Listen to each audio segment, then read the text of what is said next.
제자들과 함께 예루살렘에 올라가시면서 십자가의 고난을 당할 것도 아셨습니다. 복음을 전하게 되면 그곳에서 틀림없이 대제사장들과 서기관들과 그곳에 있는 많은 유대인들이 예수 그리스도를 모시려 하지 않을 것을 아셨습니다. 그들이 생각하기를 구약 성경에 예언된 메시아는 다윗 왕의 후손으로 오기 때문에 다윗 왕과 같은 권세와 영화와 그 능력을 가지고 오실 것으로 생각했습니다. 그러나 예수님께서는 베들레헴 마구간에서 탄생하셨습니다. 그들의 기대에 어그러진 것이었습니다. 또한 갈릴리 나사렛 동네에서 태어나고 자라난 그 시골뜨기 같은 예수님이 감히 서울인 이 예루살렘에 와서 하나님의 말씀을 증거하다니, 그러려면 대제사장들도 있고 유명한 율법학자들도 있고 서기관들도 있는데 그런 사람이 어떻게 여기 와서 복음을 전할 수가 있겠느냐. 그들은 예수님을 다 무시하고 조롱했습니다. 예수님께서는 그렇게 될 것을 아셨습니다. 그들의 괴계도 아셨습니다. 그래서 제자들에게 올라가시면서 예고도 하셨습니다. 보라, 우리가 예루살렘에 올라가노니 인자가 대제사장들과 서기관들에게 넘겨지매 그들이 죽이기로 결의하고 이방인들에게 넘겨주겠고 그들을 능욕하며 침뱉으며 채찍질하고 죽일 것이나 그는 3일 만에 살아나리라 말씀하셨습니다. 예수님은 예루살렘에 올라가면 이런 모욕과 고통을 당할 것을 뻔히 아셨음에도 불구하고 그 길이 하나님이 원하시는 길이요, 그 길이 하나님의 뜻을 이루는 것임을 아셨기 때문에 믿음으로 나아가셨습니다. 그런데 오늘 본문에 보면 예수님의 제자들은 예수님의 이런 타는 가슴을 모르고 있었습니다. 예수님께서 고난을 당할 것을 예고하여 주셨음에도 불구하고 설마 하나님의 아들 예수님이 그렇게 돌아가시겠어? 예수님이 어떤 분이신데 시시하게 그렇게 많은 사람들로부터 조롱을 받으시겠어? 생각했습니다. 이런 가운데 세베대의 아들 야고보와 요한이 예수님께 나와 요청했습니다. 주의 영광 중에서 우리를 하나는 주의 우편에 하나는 좌편에 앉게 하여 주옵소서. 이들은 이제 예수님께서 예루살렘에 올라가시면 많은 사람들로부터 박수를 받고 높은 자리에 오를 것이다 생각을 했습니다. 하나님의 아들로 이 세상에 오신 예수님이 유대인의 왕이 되어서 천하를 호령할 것이라 생각했습니다.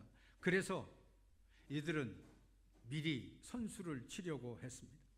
다른 제자들이 나서기 전에 예수님께 미리 자리를 찜해놓고 보자 생각했던 것이었습니다.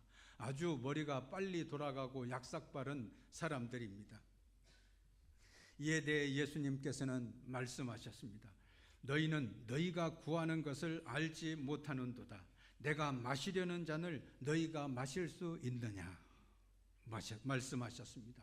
예수님이 마시는 잔은 고난에 쓴 잔이었습니다. 왕으로서 황금빛 번쩍번쩍 빛나는 잔에 마시는 맛있는 어떤 음료가 아니었습니다. 이런 뼈를 깎는 희생과 고통을 당할 각오가 되어 있느냐? 내가 마시려는 잔을 너희도 마실 수 있겠느냐? 물으셨습니다. 또한 예수님은 말씀하십니다. 내 좌우편에 앉는 것은 내가 줄 것이 아니라 누구를 위하여 준비되었든지 그들이 얻을 것이니라 그랬습니다. 예수님의 좌우편에 앉는 영광을 차지하는 것은 내가 주는 것이 아니라 하나님이 주시는 것이다 하는 말씀입니다.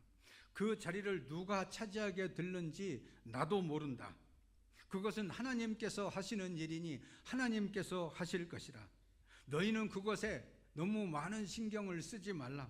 그것은 하나님께서 하시는 일이요 하나님의 절대 주권이라 말씀하시고 있습니다. 그러면서 예수님은 아주 본질적인 말씀을 하십니다. 너희 중에는 그렇지 않을지니 너희 중에 누구든지 크고자 하는 자는 너희를 섬기는 자가 되고 너희 중에 누구든지 으뜸이 되고자 하는 자는 모든 사람의 종이 되어야 하리라. 인자가 온 것은 섬김을 받으려 함이 아니라 도리어 섬기려 하고 자기 목숨을 많은 사람의 대속물로 주려 함이니라. 오늘 본문에서 우리가 깨달아야 할 것들이 있습니다. 첫째로 예수님께서는 오늘 또 우리에게 물으십니다. 내가 마시는 잔을 너희가 마실 수 있느냐 하는 말씀입니다. 예수님의 제자로서 예수님을 믿고 따르는 것은 영광의 자리에 앉는 것이 아닙니다. 모든 것이 다 예수 믿고 잘되고 형통하는 것만은 아닙니다. 세상에서 성공하고 출세하고 권세 잡고 높은 자리에 오르는 것이 예수님을 믿는 근본적 목적이 아니라 하는 말씀입니다. 물론 우리가 예수 믿고 열심히 살아가게 되면 모든 일이 잘 될 수 있습니다. 높은 자리에 오를 수도 있습니다. 그러나 이것은 하나님께서 우리에게 은혜로 주시는 선물이지 그것이 예수 믿는 목적은 아니다 하는 말씀입니다. 예수님을 믿는 사람은 묵묵히 십자가의 길을 걷는 사람입니다. 그 길이 비록 고난의 가시밭길이라고 할지라도 예수님의 뒤를 따라 찬송하며 나아가는 것입니다. 그것이 비록 고난의 쓴 잔이라고 할지라도 하나님의 영광을 위한 것이라면, 하나님의 거룩한 뜻을 이루기 위한 것이라면 마시는 것입니다. 1955년 어느 가을에 미국 오리건주 유게네라고 하는 마을에서 있었던 일입니다. 그날 그곳의 지역 신문에는 마을 회관에서 영화 상영이 있다 하는 광고가 났습니다. 오래간만에 동네 사람들이 함께 마을 회관에 모여서 영화를 보게 되었습니다. 그곳에 한 농부 부부도 참석했습니다. 그 영화의 내용은 6.25 전쟁, 한국 전쟁에서 생긴 고아들의 슬픈 이야기를 담은 내용이었습니다. 특히 미군 병사들과 한국 여자들 사이에서 태어난 혼혈 고아들의 비참한 현실을 보여주고 있었습니다. 한국 전쟁이 끝난 직후였기 때문에 이 혼혈 고아들은 한국인도 아니고 그렇다고 미국인도 아니어서 모두가 다 먹고 살기 힘든 그 전쟁 직후의 상황에서 누가 이 혼혈 고아들을 돌볼 수가 있겠습니까? 그래서 모두들 어려운 처지에 있었습니다. 이 영화를 다 보고 나서 농부 부부는 자꾸 마음속에서 그 혼혈 고아들의 우는 모습이 떠올랐습니다. 그 불쌍한 아이들을 어쩌나, 우리도 도울 수가 없는데 저 멀리 이국 땅에 있는 그곳에 있는 그 아이들을 어떻게 도울 수 있을까? 기도만 할 뿐이었습니다. 차라리 그런 영화를 보지 말걸, 괜히 내 마음속에 깊이 남아가지고 마음이 언짢았습니다. 잊어버리려고 해도 자꾸 그 아이의 우는 모습들이 떠올랐습니다. 그래서 이 부부는 기도했습니다. 계속해서 기도하다가 어느 날 이 부부는 결심하게 되었습니다. 우리 농장의 일부 땅을 팔아서라도 한국에 가서 그 아이들 몇 명이라도 데리고 와서 양자로 키우자. 그렇게 결심한 것이었습니다. 물론 시골에서 농사를 짓는 가난한 부부였기 때문에 가진 것이 없었지만은, 그러나 피같이 아끼는 그 땅의 일부를 팔아가지고 그 돈을 가지고 한국에 들어왔습니다. 본래는 남자아이 하나, 여자아이 하나 데려다가 키우자, 그렇게 생각하고 왔는데 너무나 많은 아이들이 있었습니다. 그래서 이 부부는 8명의 아이들을 데려다가 이게 미국으로 돌아와서 키우기를 시작했습니다. 이 소식이 그 지역의 신문 기사에 나게 되었습니다. 그러자 각 곳에서 이 아이들을 돕겠다는 사람들이 나타났습니다. 이 아이들을 키울 옷과 먹을 것을 가져다 주는 사람들도 있었습니다. 우리들도 이 혼혈 고아들을 데려다가 키우겠다는 사람들도 생겨나게 되었습니다. 이 농부 부부는 이 아이들을 정성껏 키우기를 시작했습니다. 많은 사람들의 도움 속에서 키울 수 있었습니다. 이 부부는 생각했습니다. 우리는 작은 땅을 팔아서 이 아이들을 8명 데리고 온 것 뿐이지만 하나님께서 이렇게 길러주시는구나.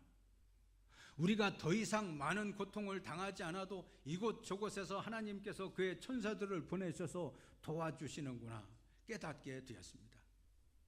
그래서 이 농부 부부는 다시금 또 땅을 팔아서 다시 한국에 들어왔습니다.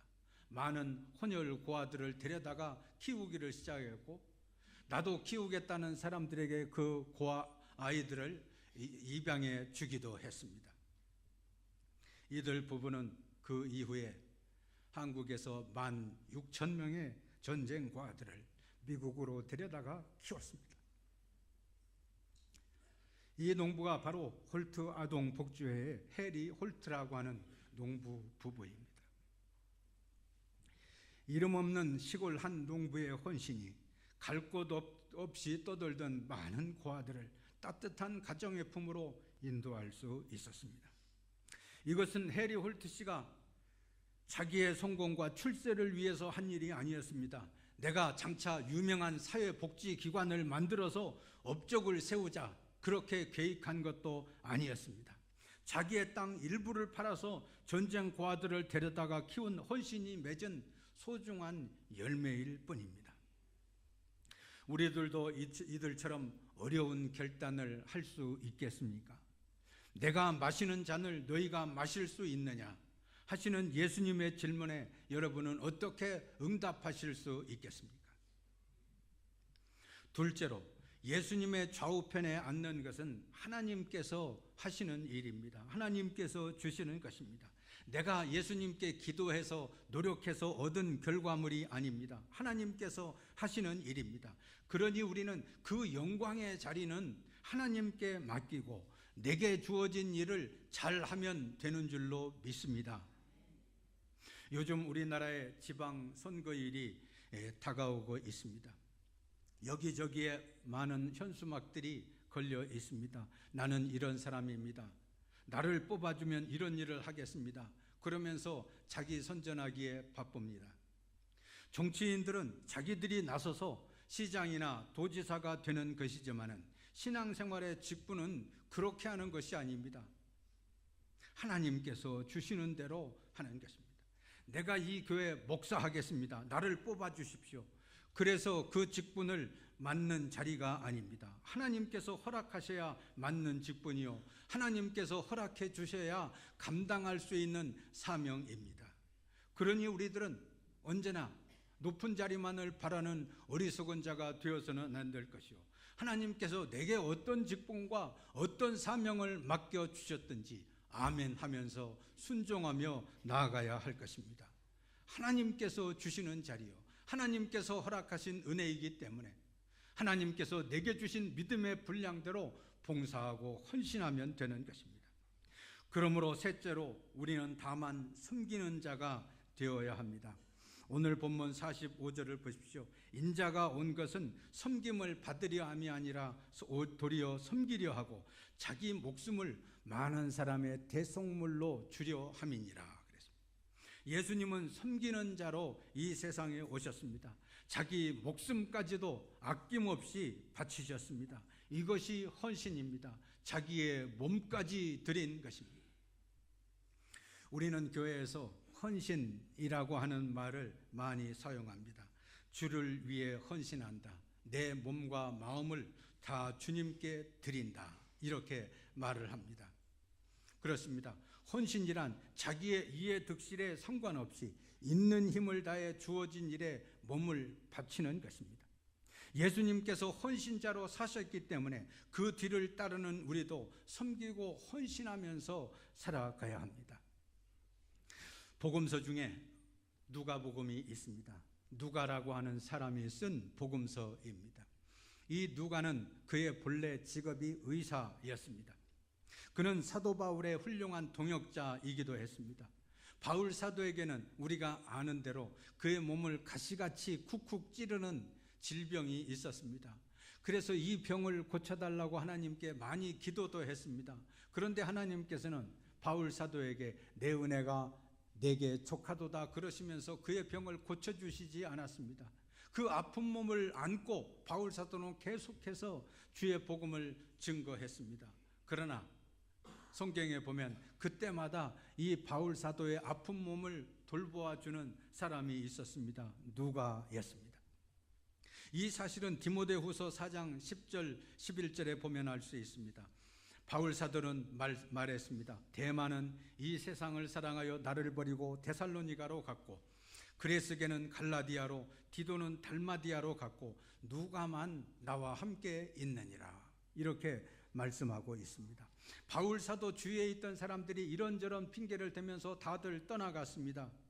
그런데 오직 누가만은 끝까지 바울 사도를 지키고 그를 섬기고 그를 도우며 주의 선교 사업에 힘을 쓰고 있었습니다. 누가는 주님을 위해서 헌신한 사람입니다. 자기의 몸을 바친 사람이죠. 그래서 그가 섬김의 자세로 바울 사도를 돕는 것이었습니다. 누가는 바울 사도를 돕는 사역에 헌신함으로써 그리스도인으로서의 도리를 다한 것이라고 말할 수 있습니다. 바울 사도 못지않게 주를 위해 헌신한 사람은 바로 이 누가였습니다. 참된 헌신이라고 하는 것은 자기 자신에 대하여는 죽고 그리스도를 위해서 사는 사람을 뜻합니다. 나 자신을 죽이지 않는다면 어떻게 주를 위해서 바칠 수 있겠습니까? 예수님은 자신을 십자가에 못 박아 죽임으로써 온 인류를 구원하는 헌신을 하셨습니다. 그냥 헌신하는 것으로도 모자라 자기의 온몸을 대속물로 바침으로써 온 인류를 구원하셨습니다. 우리는 갈라디아서 2장 20절을 잘 알고 있습니다. 내가 그리스도와 함께 십자가에 못 박혔나니 그런즉 이제는 내가 사는 것이 아니요 내 안에 그리스도께서 사시는 것이라. 이제 내가 육체 가운데 사는 것은 나를 사랑하사 나를 위하여 자기 몸을 버리신 하나님의 아들을 믿는 믿음 안에서 사는 것이라. 바울 사도는 이렇게 고백했습니다. 우리들도 이렇게 고백해야 주를 위해 헌신할 수 있습니다. 이제는 내가 사는 것이 아닙니다. 내 힘으로 사는 것이 아닙니다. 나를 위해 사는 것이 아닙니다. 나의 기쁨과 나의 성취와 나의 목적을 위해서 사는 것이 아닙니다. 내 안에 계신 하나님의 아들 예수 그리스도를 위해서 사는 것입니다. 이렇게 바울 사도는 고백했기 때문에 아픈 몸을 이끌고도 주의 복음을 증거할 수 있었습니다. 미얀마에서 최초로 복음을 전한 미국의 아도니람 저더슨이라고 하는 선교사가 있습니다. 그는 신학교를 졸업하고 목사 안수를 받았습니다. 그는 학교 다닐 때도 공부를 아주 잘했습니다. 머리가 좋았습니다. 믿음도 좋았습니다. 그래서 모교에서 그를 교수로 초청을 했습니다만 가지 않았습니다. 보스턴에 있는 큰 교회 담임 목사로 청빙을 받았지만 그때도 가지 않았습니다. 오직 주님께 헌신하기로 작정하고 기도하고 있었기 때문입니다. 그는 복음의 불모지였던 미얀마에 1812년에 선교사로 처음으로 들어갔습니다. 미얀마는 전 국민의 90% 이상이 불교를 믿는 불교 국가입니다. 거기에 가보면 여기저기 수많은 절들과 불탑들이 세워져 있는 것을 보게 됩니다. 수도 양곤에는 아예 절 자체가 불탑 전체가 금으로 도배되어 있는 쇠다곤 파고다라고 하는 유명한 절이 있습니다. 미얀마도 우리나라와 같이 한 5,000년의 역사를 가지고 있는 장구한 나라입니다. 미얀마의 왕들은 자기가 왕이 되면 맨 먼저 하는 것이 절을 짓는 것이었습니다. 큰 불탑을 세우는 것이었습니다. 나는 이만큼 불교를 잘 믿는다. 그렇게 과시하면서 민심을 사로잡기 위해서 왕들마다 경쟁적으로 더 큰 불탑을, 더 웅장한 불탑을 세우기를 힘썼습니다. 이런 불교 국가이기 때문에 이곳에서 복음을 전한다고 하는 것은 참으로 어려운 일이었습니다. 이곳에서 저드슨이 들어가서 생활해 나갈 때 고난의 연속이었습니다. 첫째 아이는 유산이 되었습니다. 둘째 아이도 낳았지만은 질병에 걸려서 죽고 말았습니다. 치료시설도 병원도 없는 그곳에서 어떻게 아이를 잘 기를 수 있겠습니까? 셋째 아이를 낳았지만은 그 아이도 어렸을 때 병에 걸렸고 치료를 받지 못해서 결국 죽고 말았습니다. 그뿐만 아니라 복음을 전하다고 수많은 박해를 당해야 했습니다. 창문 하나도 없는 캄캄한 지하 감옥에서 수감 생활을 하기도 했습니다. 이런 상황 속에서 저드슨 선교사는 굴하지 아니하고 섬김의 자세로 복음을 전하기를 시작했습니다. 그가 그곳에서 복음을 전한 지 6년 만에야 드디어 한 사람이 예수 믿겠다고 나섰습니다. 최초의 그리스도인이 생겨나게 되었습니다. 저드슨 선교사는 그 이후에도 계속해서 전도했습니다. 죽을 때까지 40여 년 동안 미얀마에서만 복음 전도 활동을 했습니다. 그가 죽을 때 미얀마에서는 5만 명의 그리스도인이 생겨나게 되었습니다. 그의 헌신과 그의 섬김으로 말미암아서 죽어가는 많은 영혼들이 구원받을 수 있게 된 것입니다. 오늘날 미얀마의 기독교 인구가 5% 정도라도 된 것은 이 저드슨 선교사의 헌신 때문이었습니다. 너희 중에 누구든지 크고자 하는 자는 너희를 섬기는 자가 되고, 너희 중에 누구든지 으뜸이 되고자 하는 자는 모든 사람의 종이 되어야 하리라. 예수님께서는 오늘 또 우리에게 말씀하십니다. 예수님의 이 말씀에 따라서 주님의 일에 더욱 헌신하는 여러분 되시기를 주의 이름으로 축원합니다. 자기를 버리사 종의 형체를 가지고 이 세상에 오신 주님, 자기를 낮추시고 죽기까지 복종하신 우리 주님을 바라봅니다. 십자가에 달려 돌아가시기까지 하신 주님의 헌신을 본받아 이 몸 바쳐 헌신할 수 있는 저희들 되게 하여 주시옵소서.